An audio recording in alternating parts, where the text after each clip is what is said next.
डीडवाना शहर में अनुसूचित जाति जनजाति संयुक्त संघर्ष समिति के आह्वान पर भारत बंद की तर्ज पर डीडवाना भी पूर्णतया बंद रहा।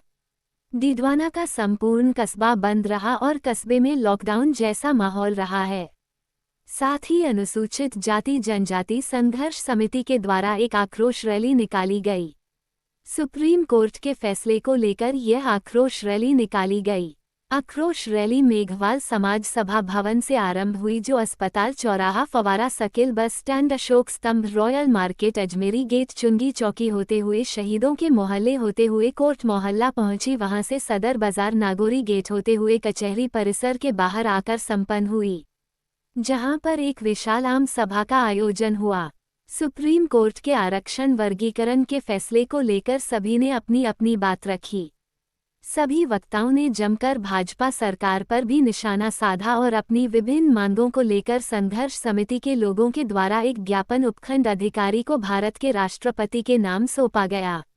मेघवाल समाज के अध्यक्ष एसआर लुनिया ने भारत के प्रधानमंत्री नरेंद्र मोदी, गृहमंत्री अमित शाह और उत्तर प्रदेश के मुख्यमंत्री योगी आदित्यनाथ पर जुबानी हमला बोला और जमकर निशाना भारतीय जनता पार्टी की सरकार व भारतीय जनता पार्टी के नेताओं पर साधा है।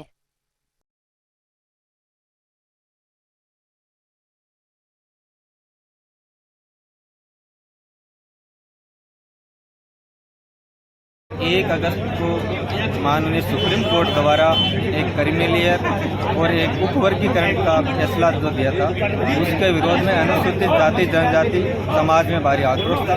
उसी को लेकर अनुसूचित जाति जनजाति समाज के लोगों ने भारत बंद बुलाया, जो आज पूर्णतया भारत सफल भी रहा। और हमने आज डीडवाना में इस भारत बंद के आह्वान पर डीडवाना बंद रहा, जो पूर्णतः सफल रहा। मैं धन्यवाद देना चाहता हूँ पुलिस प्रशासन व मीडिया कर्मियों का और व्यापार मंडल का, जिन्होंने हमारा सहयोग किया, उनका आभार। अभी 1 अगस्त 2024 को 7 जजों की बेंच ने एससी और एसटी का जो आरक्षण चल रहा है, उस आरक्षण को वर्गीकृत करने के लिए एक आदेश निकाला है कि इनको बांटा जाए। इस चीज़ को लेकर के पूरे भारत में, पूरे राष्ट्र में एससी और एसटी समुदाय में एक ज़बरदस्त रोष व्याप्त हुआ है। और इस रोष को मद्देनजर रखते हुए हम लोगों ने पूरे भारत के या राष्ट्र के बंद को ध्यान में रखते हुए हमारे यहाँ डीडवाना ज़िले में हमने शांतिपूर्ण तरीके से बंद को रखा है। और हमारा बंद बिल्कुल शांतिपूर्ण रहा और एकदम सफलतम रहा।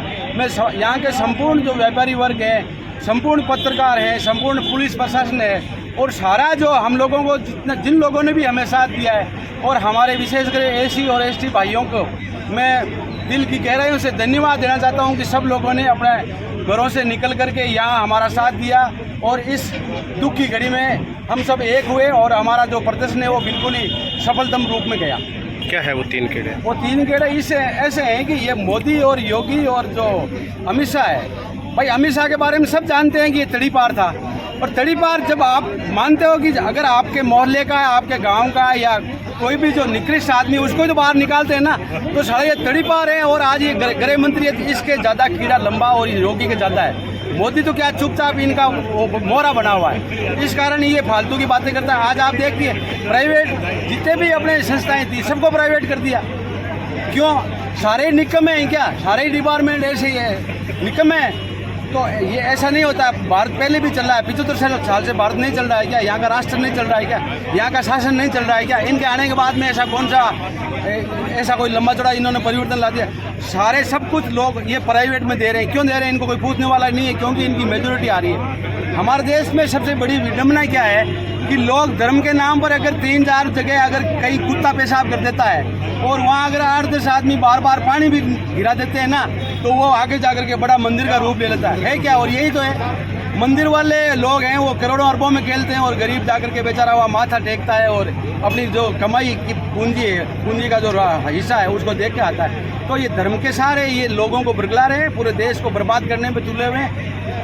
मैं बताऊं आपको, आज से कितने साल पहले पंडित नेहरू से भी जब इंटरव्यू लिया था तो उनको पूछा था, तो उन्होंने ये कहा था कि जो आरएसएस है ये देश को 200 साल नहीं, ये हज़ारों साल पीछे ले जाना चाहती है। और यही आज हो रहा है। मैंने एक बार अखबार में पढ़ा था कि मोहन भागवत ने एक बहुत बड़ी बात कही थी कि इस हिंदुस्तान में एक शमशान हो, एक मंदिर हो और एक कुआं हो, क्या आज तक लागू हुआ क्या?